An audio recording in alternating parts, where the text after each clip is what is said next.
Welcome to the Word on the Street podcast. It is May 30th, the year 2000 and chael. We are going, not live, we are recording this. Unfortunately, we're having some technical fucking disasters up in this bitch. But this is the podcast. It is going down right now. I am joined by my co-host, Yao the motherfucking truth. Yao, how you doing? I'm doing great. Listen, people, you're listening to the greatest podcast in MMA history. Stop listening to the MMA Hour. Just listen to the word on the street. That is the word on the damn streets. And we're also joined by our defending champion of the opponent game, Mr. Ross Finkelstein. Ross Finkelstein on Twitter. Ross, you there? What's up, man? How you feeling? How you doing? The champ is here. With the voice of God effect going on. And actually, as we were just starting this and I just hit record, podcast is underway. We do have a caller. Caller, are you there? Who are you? Where are you from? What's happening? What's the word on the street? Hey, what up? What's up with the word on the favelas? This is Diz from Talking MMA, brother. Holy shit, Diz, Mr. Diz himself at Talk MMA. Holy fuck, big surprise to have you call in, man. I'm glad you did. What's up? I just saw the Twitter feed and I saw that your number popped up. I said, you know what? The dude popped in on my podcast. I'm gonna crash it too. See what's up. Excellent. He's returning the favor. I did call into Diz's podcast. I believe it was last week. You had on the I forget his name, but he was the MMA lawyer. That was actually a damn good show, man. Andrew Vasiri. Andrew, yeah. Actually, Diz, tell us about your podcast here. I don't do the rival podcast thing. I listen to yours. I obviously call in. I love it. I love MMA. Where can people hear your shit, dude? What's happening? I tweet it all the time. Just follow me at Talking MMA on Twitter. I'm always tweeting links. You go to blogtalk.com /Talking MMA radio and you can find all the archives. As it stands right now, Andrew Vasiri is actually my king of ratings. And Yeah. which makes Kim Couture my queen of ratings. She took that title from Shannon Knapp. Oh yeah. So Yeah, I heard that one too with Kim Couture. I actually didn't know that her and Randy, if I have it correct, I didn't listen to the full interview, but they're actually still on good terms, aren't they? they are in good terms. They had a divorce, and the biggest bark up the ass about the whole thing with Kim. Kim's got a bad rap from being Randy Couture's ex, and he's been going public. He went public a long time ago about pretty much a bad divorce and this and that, and everybody thought it was Kim, and it wasn't Kim. The whole everything was about his second wife, not Kim. Kim actually walked away from a lot of money from that divorce because she didn't want to seem like one of the little money-hungry pigs. Nice. So she's got her own thing. She does her own thing. She does well. And she's still, I hate to make it about this, but it's obvious question. She's still a looker, isn't she? From what I remember. Kim's gorgeous. You should see the picture I have for her photo ID. Damn. Yeah, I have to check that out, man. No, awesome. Good to know you're having some heavy hitters on your show. The lawyer thing is actually interesting because, a lot of people don't realize how new the sport is and how much now that it's gaining popularity. Now you're seeing a lot of controversy, a lot of questions that people didn't think about before coming up now. So yeah, that is an actual that's a great segment to have, dude. I'll definitely be listening in next time. Is he gonna be the lawyer show that sort of thing? Is it gonna be happening anytime soon? Basically, it's going to be an incident. It's basically going to be an incident by incident basis. It could end up being monthly. It could end up being bi-monthly. It could be every other month. Basically, the segment's going to be called Lawyer Up. And it's just going to be Lawyer Up with Andrew Vasiri, episode 1, 2, etc. And, the more we have legal issues happening in the, a real good one, there's a sexual harassment or assault that took place by Vitor Lopez out of the house of, congressman in the house up in New York. What the hell? Well, that's going to slow down the progress right now in the MMA bill because now they have to focus on disciplinary problems. And the Speaker of the House, now he's also being looked at for failure to punish. So I mean, now that's going to, you can basically just say no MMA in New York for 2013. Ugh, another damn year. And what's even worse is that it is the year 2013. Enough with the bullshit, especially like it's pretty much sanctioned in every other state. At some point, these dinosaurs, these politicians, these people that have their hands in the money jar, they're just gonna look so obviously stupid. They're gonna be exposed, and it shows like yours and the Word on the Street podcast. They're gonna be the ones that do that. As long as we do our job, it's just only a matter of time before we get MMA legalized in the state of New York. Now, Diz, not sure if you were calling in to talk about something specific, but hopefully you can just sit in on a couple of topics here real quick. It is going to be a short podcast tonight, so hopefully everybody's just ready to just discuss a few things that went down. And a little program note here, tomorrow on the show, we are going to do a special episode with none other than MMA fighter, actor, former NFL player, Mr. Bob Sapp himself. He is going to appear on the show. He's going to blow everybody's damn minds with the shit he's going to talk about. If you followed my show or my Twitter at all, you know that I'm all about being real about this, quote, sport that we all love. I happen to think a good majority of it is kind of predetermined and rigged. You do see, much like in professional wrestling. And Bob Sapp, he has agreed to come on the show to talk specifically about that topic. I'm not going to ambush him like our friend Ariel Hawaii did. I'm not going to do that to him. He knows what the deal is. He's ready to talk about it. He's ready to expose certain things that people didn't know before. People don't know about the MMA business. He's still fighting. He actually he got his ass whooped by what the hell is the little brother's name? Alexander Emelianenko. That's right. Yeah, Emelianenko Jr. He got fucked up by him. It was the usual Bob Sapp fight. I'll even break down. He's coming on the show tomorrow. I love the guy to death, but I'll break it down. Bob Sapp got hurt, got hit, clipped. First opportunity he had to just turtle up and get the fight stopped, he took it. And he took it and laughed his way to the bank. And he's going to explain why he does that tomorrow on the show. It's going to be a good one, man. Actually, I just spent all that time talking about it. Yao, you're a big UFC fan, MMA fan. You actually train. You're getting ready to get into the business and start fighting this year. Does it bother you, the fact that, well, basically I'm saying that when you get to the high levels of it, some of it's pretty much rigged. Does that bother you at all, or do you still love the sport just as much? No, it doesn't bother me at all. I mean, I'm always going to love this sport. It's one of the greatest sports. As far as it, being predetermined sometimes, doesn't bother me at all. It's a business at the end of the day. But, that's something, if I ever make it to the highest level, that I'll just have to deal with when I get there. Ross Finkelstein, the greatest Jew in the business on Twitter. Follow him. Ross Finkelstein, what do you think, man? Is this shit all rigged, or am I full of shit? I think every sport is rigged in some way or another. Every portion of entertainment is rigged in some way or another, and just because it might be rigged a little bit, a lot, it's not going to change how much I love the sport, if you want to call it a sport, or how much I enjoy it, or how much people enjoy it.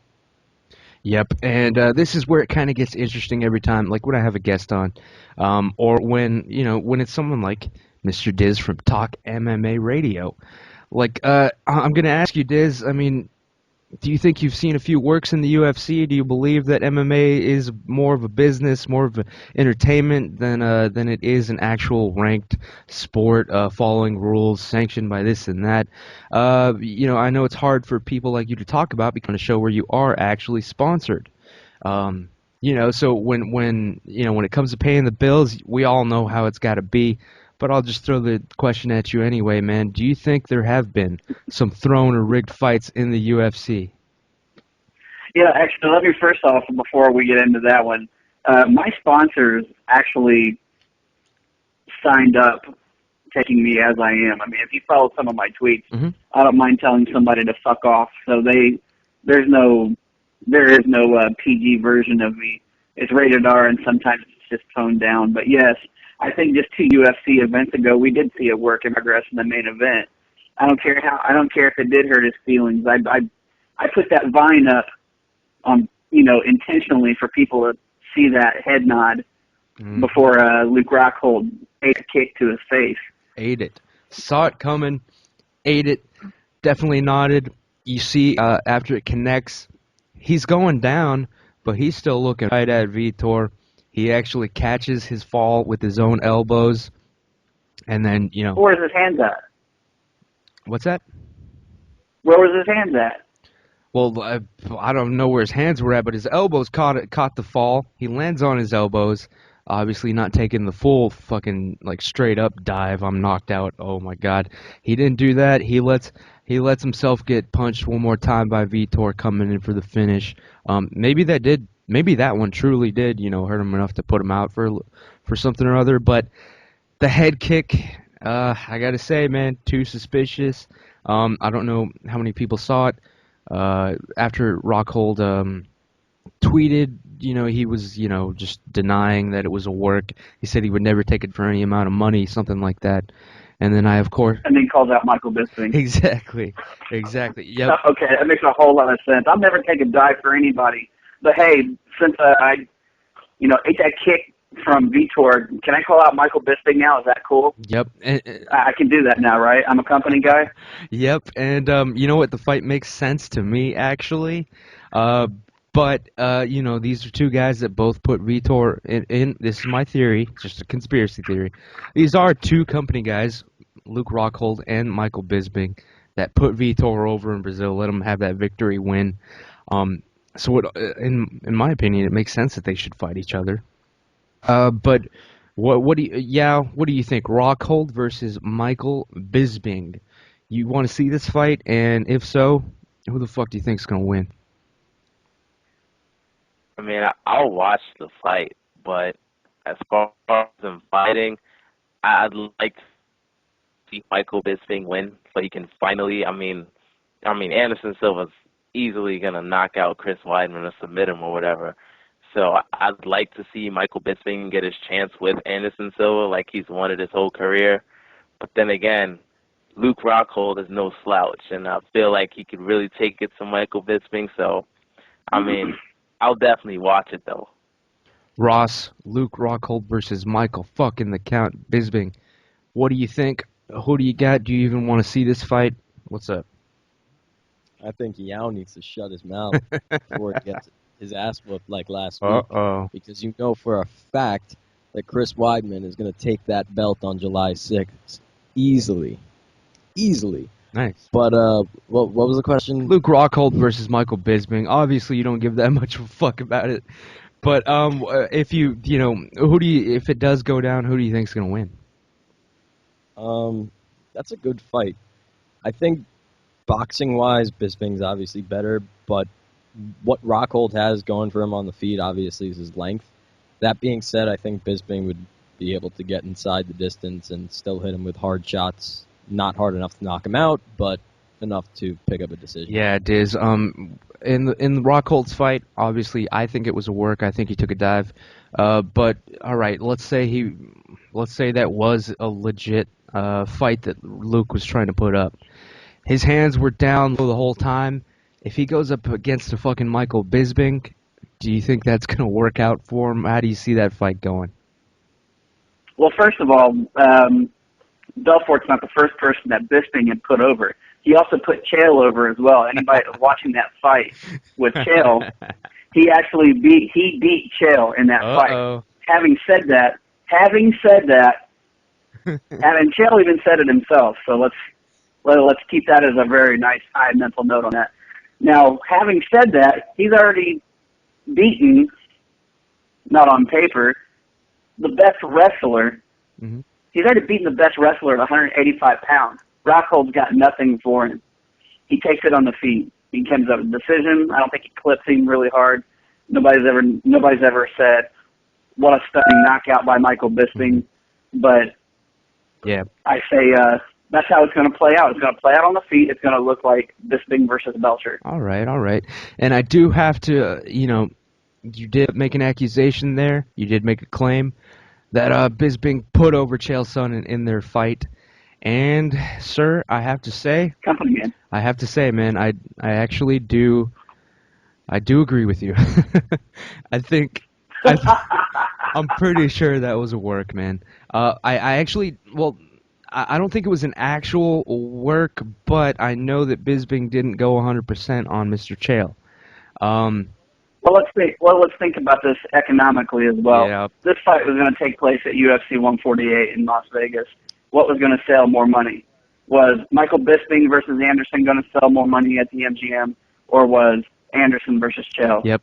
going to sell more? It was all economic. And of course, UFC 148, if I'm not mistaken, was the highest selling pay-per-view of the year last year. And 1.2 million. nice. And yes, yes, of course, Chael had to win that fucking fight. Coincidentally, right now they're showing the Vanderlei and Bisping fight on Fuel TV as I speak. Yeah, and now that I'm looking at this one, oh my God, it's just hard sometimes. You love these guys to death, but you know when two people are in the octagon sparring, and you know when they're going at each other and trying to kill each other. And lately, you see more of the sparring and the big money, big name title fights. And yeah, people just look up on YouTube. I actually put out a whole word on the street video. It's called the Chael Sonnen versus Michael Bisping conspiracy. Just look that up on YouTube. I go over the fact that it might have been a work. I keep it honest here on the Word on the Street podcast, even though we are the biggest Chael Sonnen fans in the world here on this podcast. I mean, Jesus Christ, I don't think as far as the Sonnen land goes, it gets more fanboyish than on this goddamn show.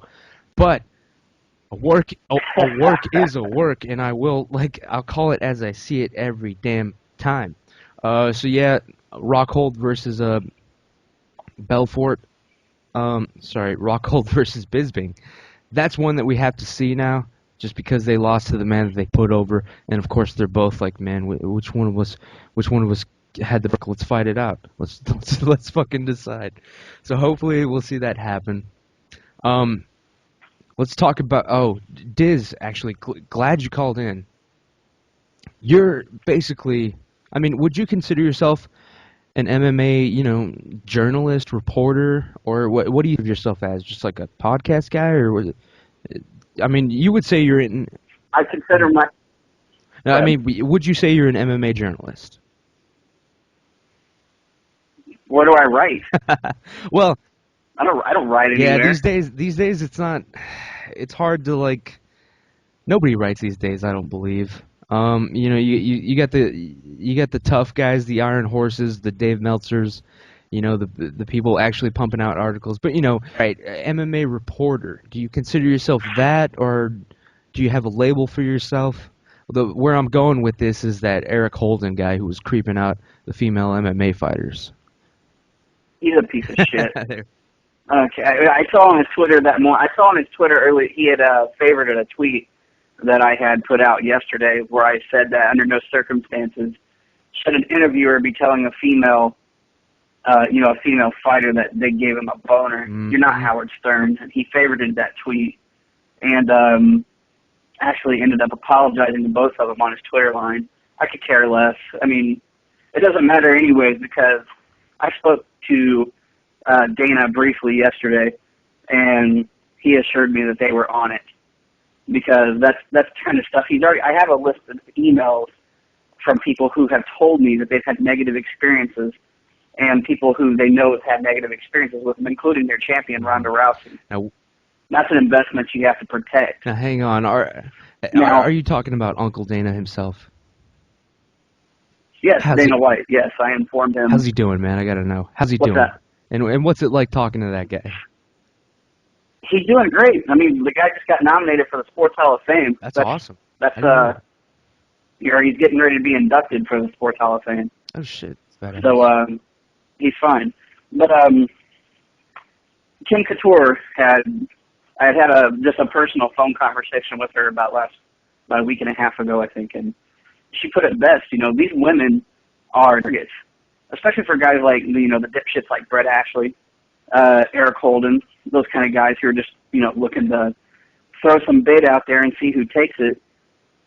We have to protect those women, Mm-hmm. Doesn't matter if they're married, lesbian, single, but they have to be protected. Period. And especially from guys I like hear that. you. Women's MMA. Yeah, this Eric Holden, for anybody that is not aware, he is a, quote, MMA journalist. He's writing for, I believe, what is it, theexaminer.com? Right, He's a exactly. blogger. You submit your article, they put it out there. If there's enough hits, you get paid maybe a dollar or two, some shit like that. He's one of these guys. Or maybe a coupon Right, in the exactly. Outback. And this Eric Holden, and I am saying his name for a reason. Just look him up. Because I do believe that this guy is a juice bag. He's a juice bag, a douchebag. Fuck it, Could yeah, be it's a that new too. word now, right? You hate the guy, he's a juice bag now, right? Yeah, he is creeping out on women. He's I've checked it out. Almost every article is like putting some sort of sex spin on women's MMA. That's all he writes about, how sexy they are, this and that. He's obsessed. It's obvious, but for some reason, of course, he gets the million hits. But yeah, he basically he interviewed an MMA fighter, women's MMA fighter. The name escapes me. Doesn't matter. He's done it a few times. I'm sure this is not the first occasion.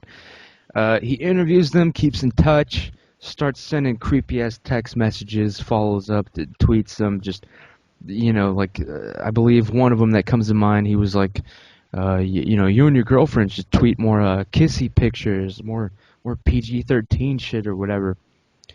Obviously crossing the boundaries of good journalism, if you can even call it that these days in the age of the internet.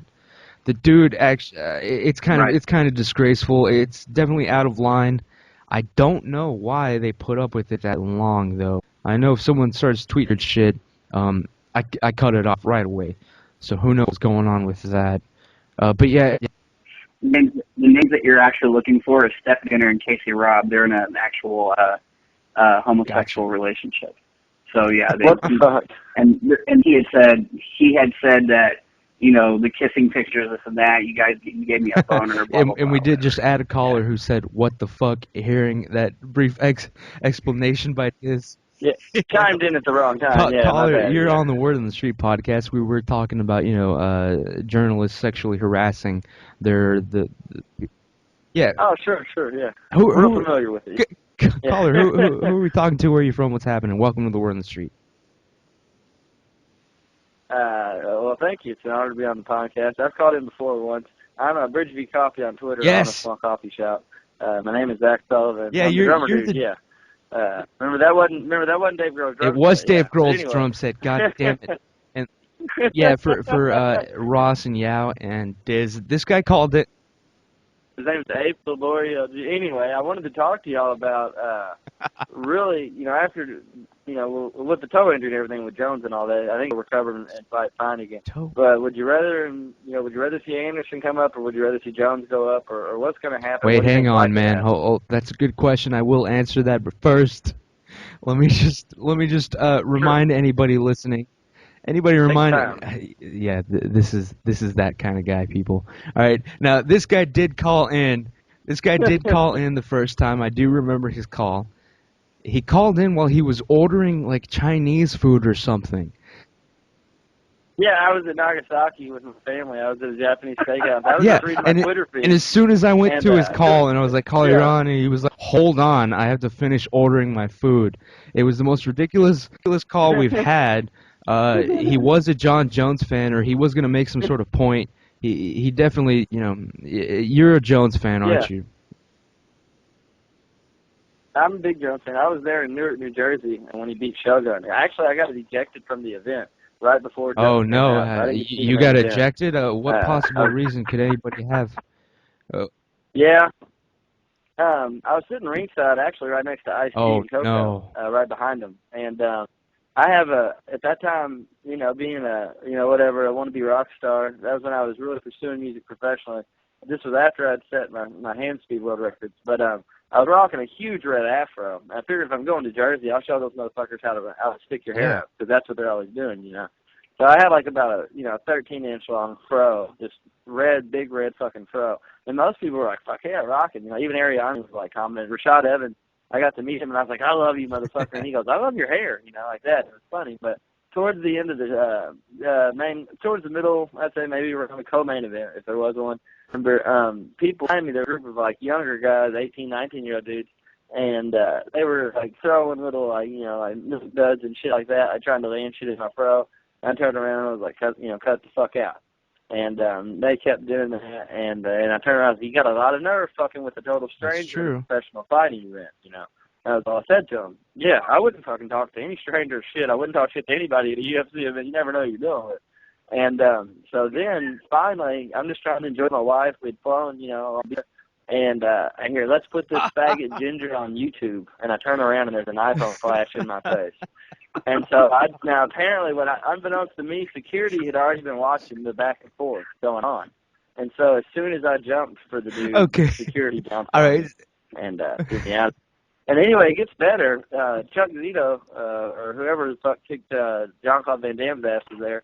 He defended me, but security threw me out. All right, so wait, hold on. Anyway, hold on. So you're saying you were kicked out of a UFC event that you paid for because you had a ridiculous natural fro, and people behind you were slapping your afro, and you retaliated, and security only saw that and ejected you. When I heard the word faggot Ginger, and I had my beautiful wife with they me, punked you in front of your woman. And I turned around and I saw the eye flash. They really were recording me with the flash on. They were going to put this idiot on YouTube, idiot UFC or something. I don't know what they would have called it. But the security had already been watching the back and forth, and I didn't realize that. So I was on a clonazepam too at that evening. Don't drink beer if you're taking Klonopin. Okay, wait, hold on. So the revelation. But this didn't even know the story. Or just run over. The story gets a lot better. I mean, getting me texted. Wait a minute. Getting into the story. Wait a minute here. So sorry? It's not just that you're minding your own business. You're saying. Yeah. Prescription. So you were on drinking, but you still believe that you were in the right in this situation, and you weren't pissing these. Well, I didn't have the right to, I guess, physically. I guess I should have approached the security and probably said, hey, get these guys to leave me the fuck alone. That's what in hindsight, that's what I would have done. So they got out, did they also kick your woman out, or did she just follow you out? Or, did she stay there and watch? Actually, they didn't. They let her stay. We had merchandise. We had, like, the autograph poster, with all the fighters. But no, she actually followed me out. I have a great wife, man. She's way out of my league. Yeah. But we ended up at a bar right next to the stadium, right? And so I did get to watch the main event in the bar right next to the stadium because I just got thrown out of the fucking stadium. And after the show, there was a good number of fighters that were there, and Hell's Angels was doing security for this fucking bar, man. And I had a few drinks, but like I said, don't drink on Klonopin. And so I was talking to Clay for like 15 minutes. We hit it off. I was like, you hyper-ass motherfucker. I was like, I want you to get more energy in your next time, more energy in the next fight. And I was telling him about my speed drumming, and I was like, I got a lot of energy too, and I was channeled that into a good thing in my life. And he was like, fuck yeah, absolutely, and we kind of fist bumped each other and kind of separated. It was a small bar, though. So later on that night, it's about 2 a.m., and we were staying up all night. We had to fly. We flew into, Newark, and we had to fly out of LaGuardia in New York. So we had to catch a cab from LaGuardia to NYC to fly out of LaGuardia. Fucked up, out of this world, drunk it, calmed out, not prepared for that type of activity. So I'm leaving this bar, that's what time it is, and as I'm leaving this, I bump into a big dude wearing a leather vest with like no shirt or no nothing underneath it, and he knocked his own drink over because I kind of nudged him accidentally, and he jumped up and said something to me, and I had a big mouth, man. I fucked up, and he looked like Bald Bull from like Mike Tyson's Punch Out, and I was like, look, you pattern here. There like is a pattern emerging that every time you're fucked, every time you're fucked up, you always get into some sort of altercation, sir. Yeah. And I just have to say, Hang on. I We can do share a have good two new Lady callers Gaga actually that story called with in, you so too, but that's a different story. let's say hi to them first. Caller number one, Sure, probably sure. been sitting through this the longest. Hopefully you're there. Sure. Who are you? Where are you from? Welcome to the Word on the Street. It's a 6. Yo, Yeah. yeah, I've been Yeah. thinking this What can we while call you? talking. I just need a Crazy. reference of some sort. Yeah. All right, Joe. Just call me Joe. Holy shit, Joe From from New York. Queens. Do you New know York, Yao? New Yao, York. are you friends with Joe? Yeah. Is Yao even there anymore? I have no fucking idea. I don't think so. But You don't know Joe? Yeah, All right, man. I'm here. I don't know this guy. Huh. No, I don't. Probably each other. nah, I just called in, talk about Yeah, this Anderson sure. Silva and Chris Weidman fight. They're hearing a lot of things about Anderson Silva, talking about he do this, he do that, he's on some type of drugs or whatever. I don't know what's going on. By I who? just know that's gonna be a first round knockout. Anderson Silva. You think he's By going to whoop his Anderson ass Silva, with a Chris knockout in the Weidman. first That's no round, shit. dude? For real? That's no shit. Cool. Ross might have some issue with that. First Ross round, Finkelstein, first man. What do you round. think about this guy Joe First from round. Queens calling in, saying Chris Weidman's going to get knocked out like a bum? He's a bum. He's a bum. Cool. He's a bum. This is just a prelude to the GSP and Silva fight. I'm trying to GSP ducking him. He's ducking Anderson Silva. At this point, GSP and Silva know that when they fight, it's going to be a total work. It's going to be a total job. They won't ever fight. Why would they ever fight? Because GSP's going to get knocked out by Johnny Hendricks. Anderson's going to get his ass beat by Chris Weidman. At the end of the day, the big super fight, it's John Jones and Cain Velasquez. That's what everybody wants to see. Maybe. That's what And we need did to have a see. new caller. We don't have a name, but a new caller. I think the area code is 484. What's up, dude? Or girl? Who is this? Where are you calling from? Wu-Tang, there we go. Wu-Tang. The challenger to Ross Finkelstein. Challenging Ross Finkelstein on the Twitter. We will get to the opponent game a little bit later. But wait a second. Anderson Silva versus Chris Weidman. Yeah, we did have the little rumor that snuck out. Diz, yesterday, somebody, Brazilian reporter, came out with a story that Anderson Silva was his ribs were all fucked up. He might not even make the fight. It was the buzz for a couple of hours. The UFC denies it. Texas camp denies it. What do you have on this? What's your take on it? You think this was like total bullshit? First of all, this is textbook Anderson Silva. He really loves it when people think that he's not concentrating on the fight. He comes from Brazil, and Brazilians come to battle. They come to war. It doesn't matter. There's nothing in Chris Weidman's repertoire, anyways, that Anderson doesn't seem dealt with or hasn't put out in the first or second round. Yes. Secondly, regardless, he has fought a guy just barely squeaking out of his prime, knocked him out in the first round, who was a light heavyweight champion. Okay, he's put away the Belforts, he's put away Sonnen twice, he's put away Franklin, he's put away any name you could think of since he's been in the UFC. If you think with his experience that Chris Weidman has anything that he's never seen before or hasn't dealt with or hasn't put away, I'm sorry, it's oblivious. I know you're from New York, whoever this guy is from Queens that's calling. I know you're from New York, you're your hometown guy. That's great. I support it. Be a fan. You're allowed that. You have that right. But as an analyst, I gotta tell you. Let me cut you off here. Silva never fought nobody that is that good of a grappler mixed with the wrestling. I agree with you. I agree with you that Silva most likely will win. Holy but if Weidman gets that Holy takedown right shit, away. too many voices at once. I'm too stoned to mute people individually. Now, hang on 1 second. Now, Wu-Tang, sorry. Go ahead.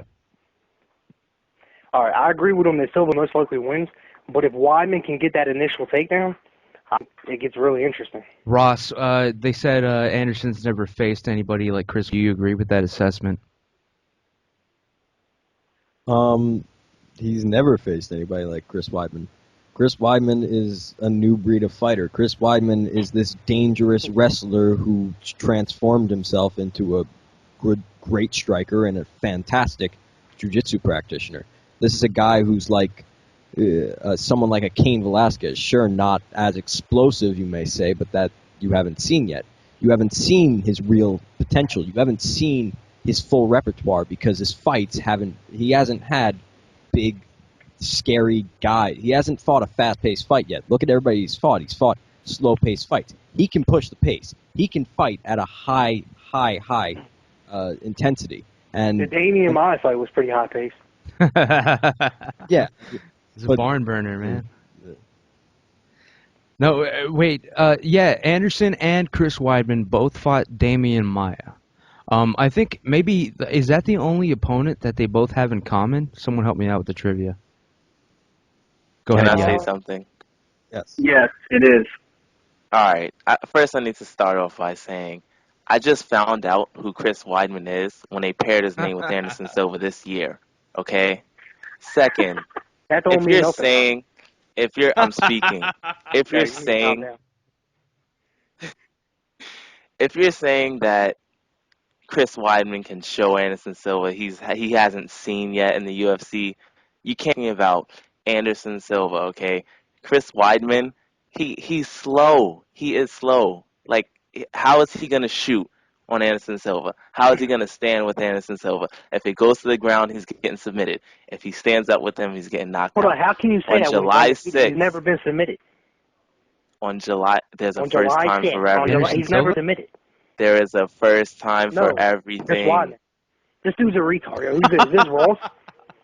There's a first time for everything. That's like asking what spectacular knockout. That's like asking what spectacular knockout has Chris Weidman had that everybody thinks he's got such great striking.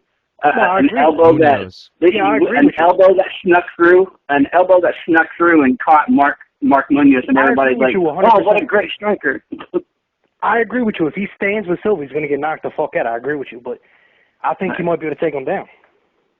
So what if he takes him down? It's just he's going to get submitted, hands down. He's going to get submitted. He's never been submitted. How the fuck can you say that when he's never been submitted? There's not a single person in that division other than maybe like a Damian Maia, and he couldn't even do it, that can submit Chris Weidman. Exactly. World class. Exactly. Thank you, whoever just said that. This dude's a fucking idiot. Who's this? I think you're referring to Yao the Truth. Yao the Truth on okay? Twitter. I speak the truth. And on July 6th, you'll see. On July 6th, you'll see. All right, buddy. Yeah, hey, you know something else, too? He's not losing like Chris Weidman. Chris Weidman is a bum. He is a bum. He's an undefeated bum. Chris Weidman is not a bum. Undefeated in the UFC. Hold on. Dude, this dude Chris Weidman is not a bum. You know, the obvious Chris Weidman is a bum. He's not is going to go on forever. But Diz, what's up, man? What do you think? Chris Weidman has an inch in height on Chael, just a little bit more reach. He's got a little bit further to go down to get that takedown than Chael does because of the way he stands. Chael has a lower center of gravity when you notice that he tries to go for a takedown. Weidman doesn't have as low a center of gravity as Chael Sonnen does. Anderson's going to be able to, with his reflexes and everything that he's been able to show us in the past against wrestlers and good grapplers, he's going to be able to see that takedown coming a mile away. Yeah, I don't know what to think about this one. I honestly think the fact that this injury about his ribs came out yesterday and the fact that it came out of Brazil means, well, one thing, obviously, Chris Weidman has nobody in Brazil. It didn't come from his camp. It didn't come from the UFC.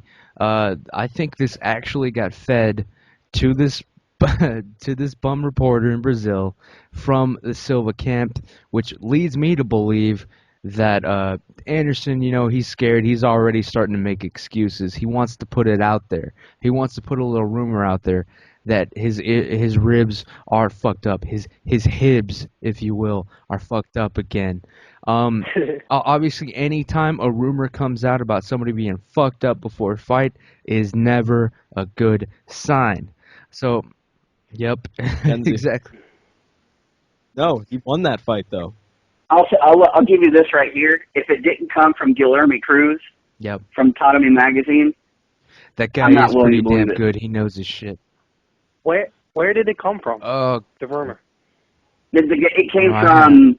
Yeah, I had that one guy. Yeah, that's I had all it I gotta somewhere. say on I actually, what the fuck am I gonna do? Memorize this guy's name when I'm trying to get laid with women here on the side? No, I don't know his name, but it was like a Brazilian reporter for an actual like national television network in Brazil. All right. So this guy was legit enough to actually put it out there. Feel like if you're gonna pick anybody, like it would be this sort of person. Yeah. Yeah. I mean, I agree that Silva probably wins, but you can't say he's definitely going to get submitted when he's never been submitted and he beat Damian Maia and he's never been knocked out. So, I mean, I think that if it goes past the second round, I could see Weidman. Here's another thing to consider, too. I got something really important to consider, too. And Brian, FRB, on Twitter has even brought this up as well. Friend of the show. Boxing just put together Floyd Mayweather versus Canelo. Good fight. Okay, that's going to be a huge fight. Yeah. That is going to be a huge fight. UFC needs Anderson Silva and John Jones to make it big this year. Yeah. And the year-end fight to be a huge super fight. That needs to happen. I think the only reason they honestly, guys, I have a theory that GSP is done. I really don't think he can actually beat people on his level. I don't believe he will fight Johnny Hendricks. So yeah, I do think that the UFC is going to definitely look in to cash in on the Silva versus GSP fight before the Anderson Silva versus John fight ever goes down, John Jones fight. I think honestly, GSP is running out of time. They need to make this fight happen this year. So like I wouldn't be surprised if you see it work out that way. And this is something I want to bring up with all of you and just get your takes on it.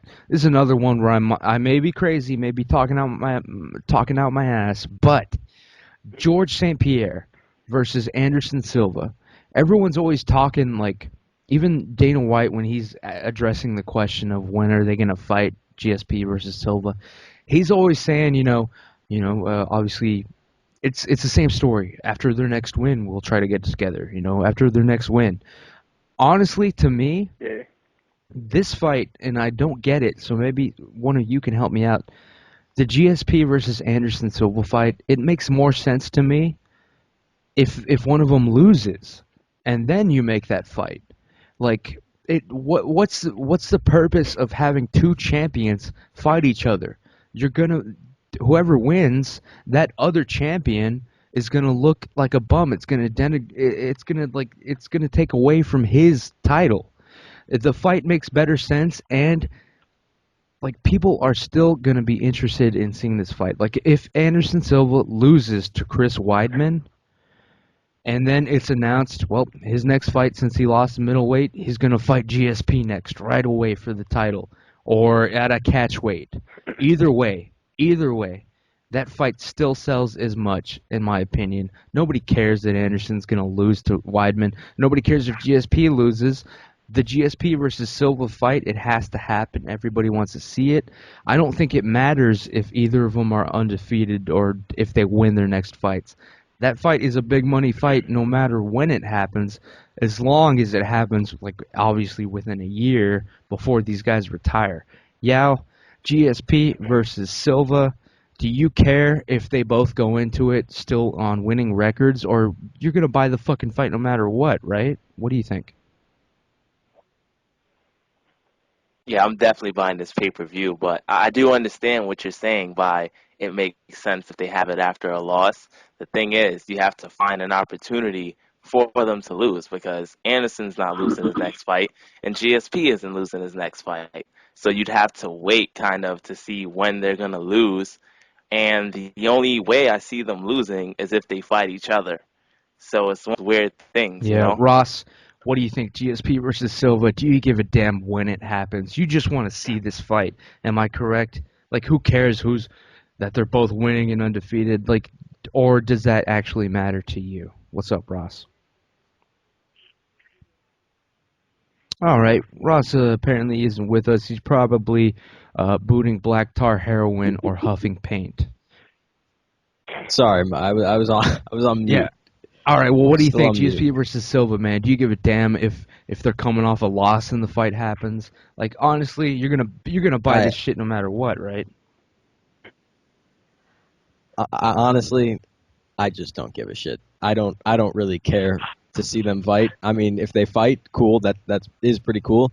But they're both gonna lose their next fight, and then who really gives a shit? Who wants to see old man Anderson versus no longer champion GSP? At that point, no one's gonna care.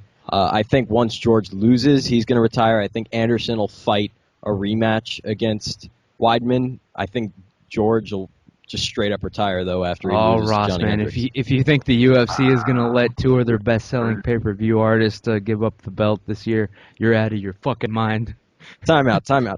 This is why they're building new stars. Look at what they're doing with Cain Velasquez. They just made a channel in Mexico. Pretty much, you just name it the Cain Velasquez channel because that's what it'll basically be. Congratulations. They're building they're building up new stars. They're building up new champions. So, do I believe that they'll let their they're not their two biggest. Anderson's not the second biggest, but they'll let two big stars leave? Yeah. You got to build new talent. Diz from Talk MMA Radio, the GSP versus Silva fight. It's going to happen no matter what. I mean, obviously it's inevitable. Do you give a damn? This fight's just going to happen for money reasons only. Do you agree or disagree? I'm sleeping on the fight. I'm not interested in seeing somebody who's 6'2" with long, with long arms and great striking, keeping somebody at bay just to knock them out. Somebody who's 5'10" and shortened his reach by all the muscle he packed on, but just doesn't interest me. I mean, yeah, will I watch it? I'm not going to pay $55 for it. I may go to the bar and have a beer with a friend, but as far as like going out of my way to rent a pay-per-view and paying $55 for that kind of, for something that the outcome of, I'm not really. So you're. I'd rather see the Jones versus Silva is more of the correct build for that fight. GSP has no chance whatsoever of beating Anderson Silva? I think he's gonna look like a Yorkie humping on your leg. All right, no problem. I don't know if it's Bridgeview Coffee or if it's actually, I think it's Joe. Joe from Queens, if you're still out there, man. GSP versus Anderson Silva, man. Yeah, I'm here. What do you think this fight is going to happen? Do you think it matters if they're undefeated still? Well, not undefeated. You know what I'm saying. If they're winning still. Yeah, I mean, I would like to see this fight. Personally, I wouldn't pay for a GSP pay-per-view, Mr. AKA can't finish, AKA all his fights go to decision. I personally don't buy GSP fights. Anderson Silva fights, I do, because I'm a big fan of his, but it's going to happen. This is a matter of time, and they're not going to lose their next fights. Anderson Silva, he's going to beat Chris Weidman. GSP, he's going to beat Johnny Hendricks. He's going to go to decision because he hasn't finished his fight. So the dude's a believer. He's a believer. Wu-Tang, man. GSP versus Silva. Who do you think wins this fight? Do you agree that it's just going to be just a money fight no matter what? I mean, the GSP could lose his 3 fights like in the next 3 weeks, and this fight is still going to happen for the fans. Do you agree or disagree? And who do you got? I agree with the guy, Biz, I think you said. I think that I think GSP he doesn't stand a chance with Silva. I think it's a bad fight to make. I think I'd much rather see Silva versus Jones. But I think Hendricks knocks GSP out. Well, I'm of the opinion that the Hendricks versus GSP fight will never happen. I'm sticking to it until I see it. But what do you think he's going to do? Just keep out? How can he? Yeah, they'll probably just make the Silva fight. I mean, like, GSP would rather fight Anderson before he fights Johnny Hendricks, gets his fucking head knocked off, in my opinion. Unless they can, work out a deal with Johnny Hendricks to take a dive. That's also on the table. I don't think GSP would ever. You don't think so? I think he would retire completely. Yeah, before he did. You could tell. Well, here's the thing, man. Here's the thing. If George St. Pierre fights Anderson Silva, I think they're both gonna know enough. They've been in the business long enough. They're at the top level. They know how this shit works. It is going to be a fucking sparring match. They're not going to be out there throwing to kill each other because what is at stake? Just the fact that they're fighting is their paycheck. Like, no one's going to be like, man, I have to win this fight for this amount of money. They don't give a shit about money. The only thing that's...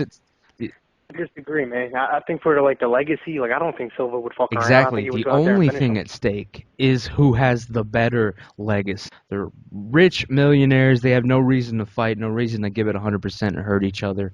That fight will be a sparring match, in my opinion.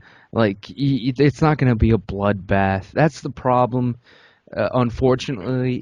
But that's the reality of the fucking sport, which we will be talking about with Bob Sapp. But that's neither. Nobody wants to see another Chuck Liddell. Nobody wants to see that anymore. Exactly, man. And yeah, so GSP versus Silva, I think it is going to happen. I don't think it's going to be like battle. It's going to end up being one of these hen cheetah fights, unfortunately. What reason does Anderson yes, even if Anderson's dominating? Yeah, I think we have a new caller actually. New caller. Okay, so somebody's smoking weed. No, sorry. Hey, it's Bridgeview Coffee. Yeah, of course. Yeah, right. You're smoking some weed, and now you're calling back. I know how it goes, man.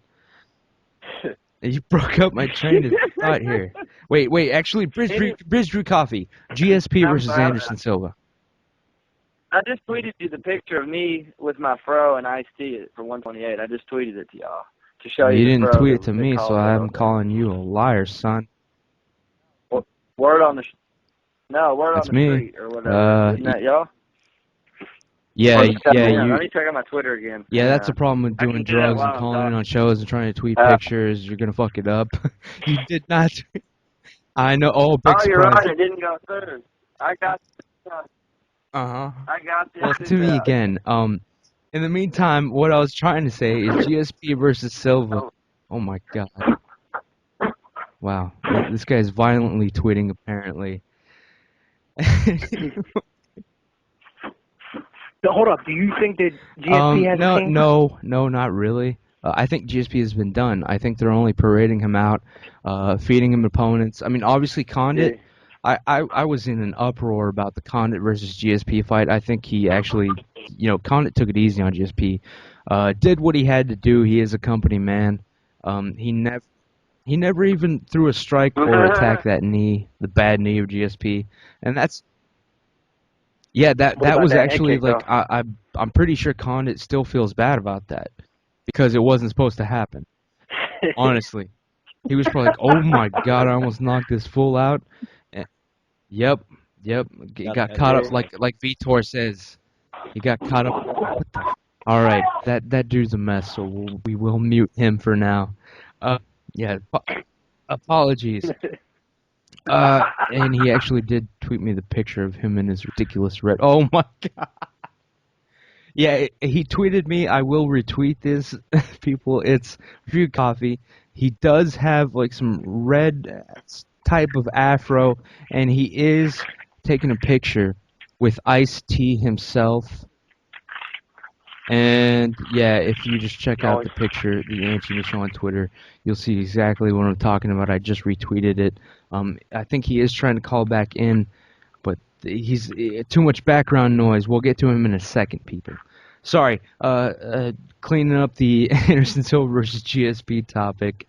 We'll just have to see if it happens. This is all just fucking theoretical at this point.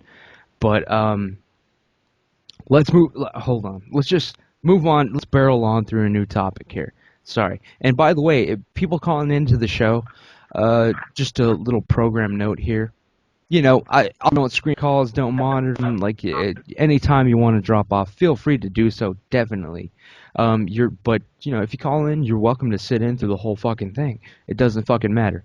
I keep it loose. I keep it free. It's what you call a coffee table conversation here. Anything goes, though. And so far, we're all men. Exactly. Well, like man. a That's exactly barbershop. what it is. And yes, women are.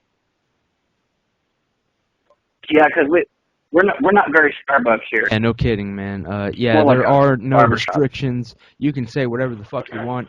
Luckily and unfortunately, I have no sponsors, so it's all gonna fly. It is all about the real talk. All right, someone's sound is someone's in the car right now. Who's driving right now? Someone out there is something driving around. All right, Pete. Probably you. I have no idea. You guys hear sounds like an episode of Cops right now on the podcast, man. Yeah, I hear that I'm shit. gonna have to start just muting people here till we find the culprit. See what's happening.